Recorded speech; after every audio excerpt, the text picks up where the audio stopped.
Subscribe کیجئے ہمارے channel ذکر رسول کو اور بیل آئیکن کو پریس کیجئے جس سے آپ کو ہمارے نیو ویڈیو کی نوٹیفیکیشن ملتی رہے۔ تو ناظرین، آج کا بیان حضرت مفتی سلمان اجہری کا بیان رہے گا کہ ہم مسلمانوں کو کس طریقے سے اپنی زندگی گزارنی چاہیے اور کیا ایسی عبادت کرنی چاہیے، تو پورا بیان ضرور سنیں۔ چلیے بیان شروع کرتے ہیں۔ کہ تمہیں کاٹا گیا، تمہیں مارا گیا، نہ جانے ہم کتنی مسجدوں کے مینار گرتے ہوئے دیکھ رہے ہیں، کتنے اولیاء کاملین کے مزارات کو جلا کر خاک کرتے ہوئے دکھائے جا رہے ہیں، اور ہمارے امت کے ساتھ یہ نہیں، بانی اسلام کی عزت کے ساتھ مذاق، یہ روزانہ نہیں چل رہا ہے۔ یہ تمام حالات کے بعد اب مجھے فکر اس بات کی ہوتی ہے، میاں جب ہمارے گھر میں جنازہ رکھا ہوتا ہے تو ہم کھانا تک نہیں بناتے چولہے پر، گھر کے اندر، اور جب امت پر ایسے حالات گزر رہے ہوں تو کیا اس نوجوان کو یہ زیب دیتا ہے کہ وہ عیاشی میں رات گزارے؟ کیا اسے یہ زیب دیتا ہے کہ وہ نکڑ پر بیٹھ کر پوری رات کو تباہی کے اڈے پر گزارے؟ تمہارے ہاتھ میں تاش کے پتے، تمہارے ہاتھ میں شراب کی بوتلیں کیسے آ گئیں؟ یہ امت وہ ہے، تمہیں میں بتاؤں، جنگ تبوک ایک جنگ ایسی ہے، حضور پاک صلی اللہ تعالیٰ علیہ وسلم کی زندگی پاک میں 900 کلومیٹر کا فاصلہ ہے مدینہ طیبہ سے۔ ہوا یہ تھا کہ ایک صحابی رسول حضور صلی اللہ تعالیٰ علیہ وسلم کے قاصد بن کر جا رہے تھے، اور بیچ راستے میں ایک عیسائی بادشاہ کے گنڈوں نے اس صحابی رسول کو گرفتار کیا اور ان کو ٹکڑے ٹکڑے کر قتل کر دیا۔ موب لنچنگ اس زمانے میں بھی ہو رہی ہوتی۔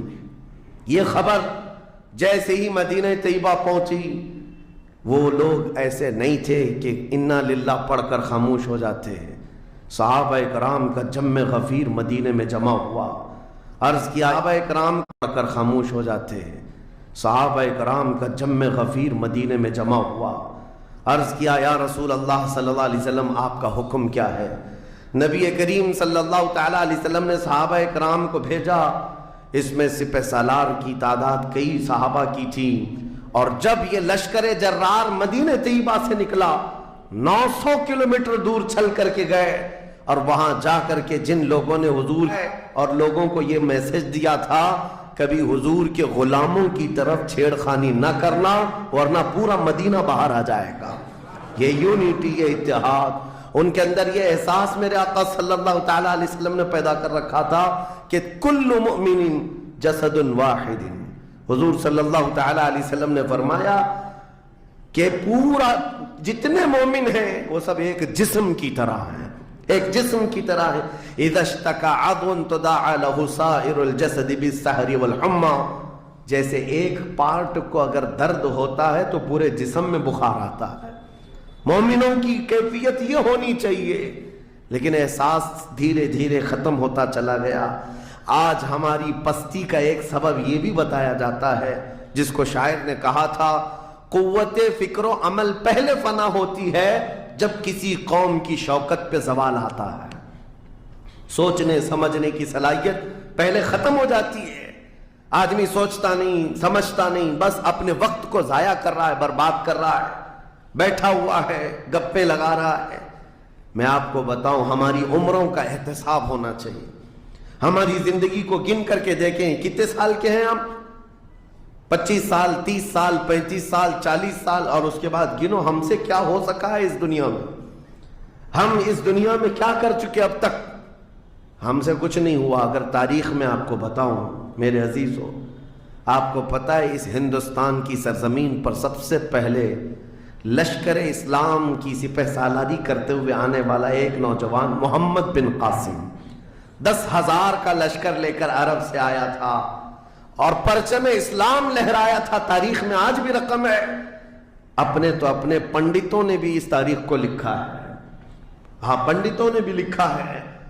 اور یہ محمد بن قاسم 10,000 کی سپہ سالاری کے ساتھ ہندوستان میں آ کر اسلام پھیلایا۔ عمر کیا تھی؟ صرف 19 سال کی عمر تھی۔ 19 سال کی عمر میں یہ عظیم کارنامہ انجام دینے والا، انہوں نے اپنی عمر کا صحیح استعمال کیا، اپنی ایج کو برباد نہیں کیا، ضائع نہیں کیا۔ طارق بن زیاد، جس کا یورپ بھی قائل ہے، جبل الطارق آج بھی ایک مقام ہے یورپ میں، جس کو جبرالٹر کہا جاتا ہے، یہ حضرت طارق بن زیاد کے نام سے ہے۔ یہ پہلا سپہ سالار ہے جس نے پوری دنیا کے سامنے وہ عزم پیش کیا تھا۔ یورپ کی سرزمین پر جب کشتیاں لے کر پہنچے تھے یہ مومنین کی تعداد، وہ طارق بن زیاد ہی ہے جس نے پوری کشتیوں کو آگ لگا دیا تھا۔ کہا تھا کہ ہم پیچھے مڑ کر جانے والوں میں سے نہیں ہیں۔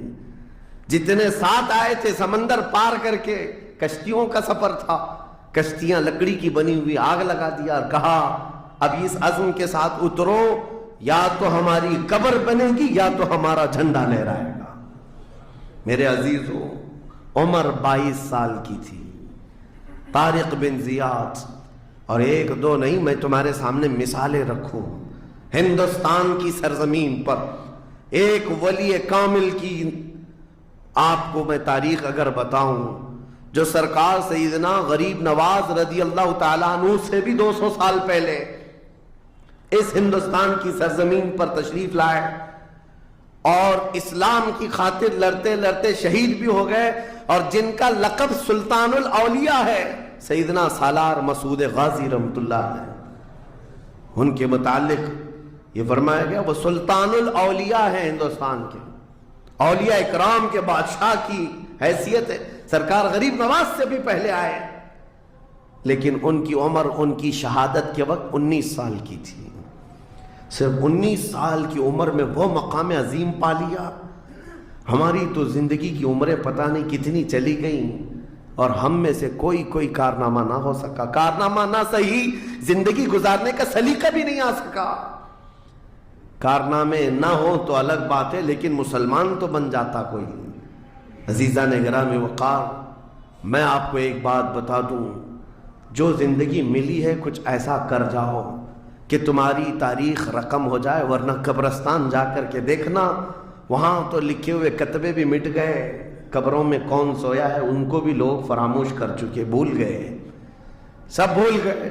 لیکن کچھ ہستیاں ہیں جو ہمیشہ آباد رہتی ہیں، یہ وہ لوگ ہیں جنہوں نے اس روئے زمین پر اپنی ذات کے لیے نہیں، اللہ کی رضا کے لیے جیا کرتے تھے، اللہ کی رضا کے لیے جیا کرتے۔ آج میں یہ بات کہنا چاہتا ہوں نوجوانوں سے، تمہیں پتہ ہے ممبئی کی سرزمین پر لاکھوں نوجوانوں کی تعداد ہے، میں جانتا ہوں، لیکن ان میں سے کوئی انقلابی نوجوان ہو، کوئی دین کی طرف بڑھنے والا، حساس دل رکھنے والا کیوں نہیں؟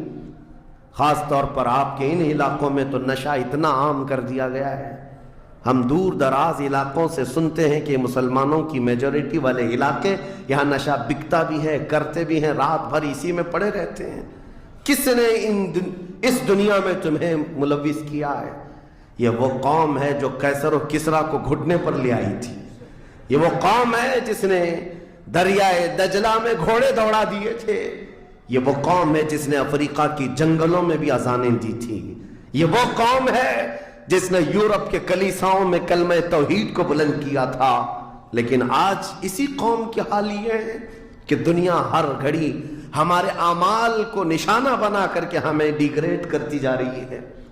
سمجھ جاؤ میرے عزیزو، کب تک اس زندگی کا اس طرح سے چلے گا؟ کیونکہ میرے آقا صلی اللہ تعالیٰ علیہ وسلم کو آج آپ کے سامنے میں یہ بات رکھتا ہوں، حضور اکرم صلی اللہ، ہم تو سنی ہیں، حضور اکرم صلی اللہ تعالیٰ علیہ وسلم اپنی قبر پاک میں زندہ ہے، لیکن یہ بات بھی سمجھ کے چلو، حضور نے فرمایا ہر جمعرات کو میری پوری امت کے اعمال میرے پاس پیش کیے جاتے ہیں، تم میں سے، ہم میں سے، سب کے اعمال ہر جمعرات کو حضور کے پاس فرشتے سناتے ہیں، فلاں بن فلاں نے ہفتہ بھر یہ کام کیا ہے۔ حضور فرماتے ہیں اگر برے اعمال پیش ہوتے ہیں تو مجھے غم ہوتا ہے، میں استغفار کرتا ہوں اللہ کی بارگاہ میں، اور اچھے اعمال آتے ہیں تو شکر بجا لاتا ہوں، اس کے لیے دعا کرتا ہوں۔ عزیزان گرامی وقار، کبھی پلٹ کر کے زندگی میں دیکھنا کتنے جمعرات ایسی چلی گئی ہوں گی جس میں ہمارے کون سے اعمال فرشتے لے جا کر کے سنا رہے ہوں گے۔ حضور اکرم صلی اللہ تعالیٰ علیہ وسلم کی بارگاہ میں جب ہمارے اعمال یہ کہہ کر سنایا جائے، آقا آپ کا فلاں امتی بے خبر ہے، نہ نماز پڑھتا ہے، نہ ہی آپ پر درود پڑتا ہے، نہ ہی وہ کبھی نیکیوں کی طرف آتا ہے، وہ تو گانوں کی دھن پر جی رہا ہے۔ صبح اٹھتا ہے، شام ہوتی ہے تو اس کو تو فلموں کے نغمے یاد ہیں، آپ کا کوئی قول یاد نہیں۔ بتاؤ میرے آقا صلی اللہ تعالی علیہ وسلم کو فرشتے جب ہمارے متعلق یہ خبر دے رہے ہو، کیا حضور پاک صلی اللہ تعالی علیہ وسلم کو اس بات کا قلق نہیں ہوتا؟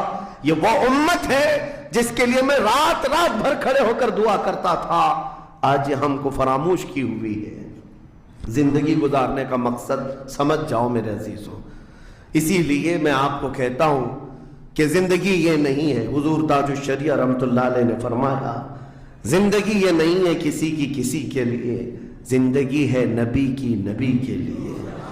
نہ سمجھ مرتے ہیں زندگی کے لیے، جینا مرنا ہے سب کچھ نبی کے لیے۔ جو لوگ یہ سمجھ جائیں اس نقطے کو، انہوں نے زندگی کی مرادوں کو پا لیا ہے، وہ حصولیاب ہو چکے ہیں۔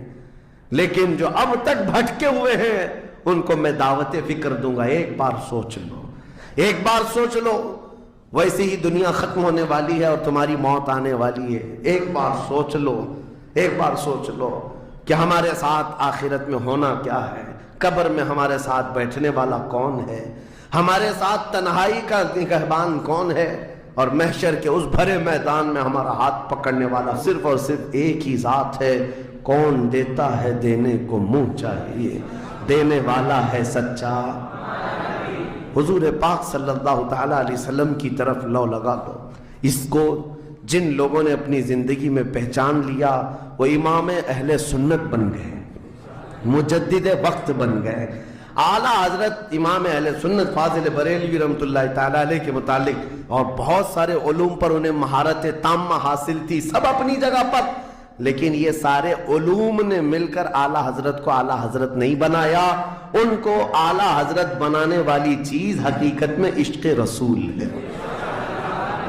حضور پاک صلی اللہ تعالی علیہ وسلم سے بے انتہا لگاؤ، یہ مقام پیدا کر دیتا ہے، یہ مقام۔ ورنہ عالم تو بہت سارے کتاب جاتی ہے، دنیا اسے پہچاننے لگ جاتی، زندگی کا مقصد وہ سمجھ گئے۔ خان وعدہ اعلیٰ حضرت سے ان کے پوتوں تک بھی یہ فکر پہنچی۔ تاج الشریعہ نے فرمایا بلہوری اچھی نہیں، تم جو سوچ رہے ہو زندگی کے طور طریقے ایسے ہونے چاہیے ویسے ہونے چاہیے، گزار لو جتنے دن چاہے، بڑے بڑے بنگلوں میں، بڑی بڑی گاڑیوں میں، بڑی جائیدادوں میں، لیکن زندگی میں وہ عزت نہ پاؤ گے جو میرے مصطفیٰ کے قدموں میں ملے گی، جو حضور کی غلامی میں ملے گی وہ عزت نہیں پا سکتے۔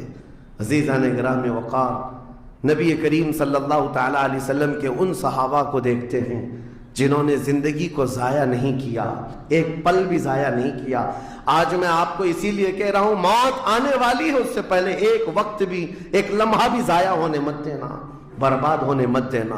جو وقت ہے، میں مصر میں دیکھتا تھا بسوں میں بھی، اور کبھی کبھار ٹکٹ کاؤنٹر پہ جو لائن لگی رہتی تھی ایک اسٹیکر لگایا گیا تھا، اکثر جگہوں پر یہ اسٹیکر پڑھنے کو ملتا تھا، اجعلوا الانتظار فی الاستغفار، یہ جو ویٹنگ ٹائم ہے اس کو خالی کھڑے ہو کر کے مت گزارو، اتنی دیر استغفار کرو اور درود پاک تو پڑھو، وقت کو ضائع نہ کرو۔ تمہارے پاس اللہ نے وقت دیا، بیٹھے ہو تو پڑھو، کھڑے ہو تو پڑھو، کیونکہ یہ وقت تمہارا بربادی میں نہیں لکھا جائے گا، تمہارا یہ وقت ضائع کرنے والوں میں نہیں لکھا جائے گا۔ عزیزان گرامی وقار، آپ کو میں ایک بات بتا دوں، جن لوگوں نے اپنی زندگیوں میں بڑے بڑے محلات بنائے، آج ان کے لیے بھی تاریخ ہے، مگر کس انداز سے آج دنیا نے آپ کو ایسے ڈائیورٹ کر رکھا ہے، جو کام ہونے کے تھے وہ نہیں کرنا ہے آپ کو، لا یعنی کاموں میں مصروف ہو گئے، جو چیز تمہارے حصے کی تھی نہیں اس پر انرجی خرچہ کرتے رہ گئے، اور جو چیز تمہارے کام کی تھی اس کو تو بھول ہی گئے۔ آپ کو میں ایک بات بتا دوں، ہو سکتا ہے شاہ جہاں نے تاج محل بنایا اور پھر بادشاہ قطب الدین کے زمانے کے نشانیاں موجود ہیں، لال قلعے بن گئے، قطب مینار بن گیا، بڑی بڑی عمارتیں ہیں، لوگ اوپر سے نیچے دیکھنے کے لیے آتے ہیں، لیکن میں یہ کہتا ہوں یہ کوئی کمال کی چیزیں تھی نہیں، کمال کی چیزیں تھی نہیں۔